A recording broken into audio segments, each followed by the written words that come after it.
Today we want to talk about all the weather here today and what it's like, and I'm going to pass you folks on to Annie now. Annie, have you got anything at all to say about the weather, do you think?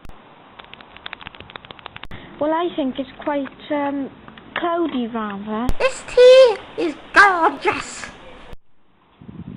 So, what do you think about this weather then, Annie? Because it's obviously not very nice for your food. And you're standing in our food. You would like a nice cup of tea? I wouldn't mind another cup. Oh, only one more cup. What do you think? Tell me then, Annie. That chocolate has making my mouth water. Thank you, Jerry and Annie. That was the news for tonight, the news blast.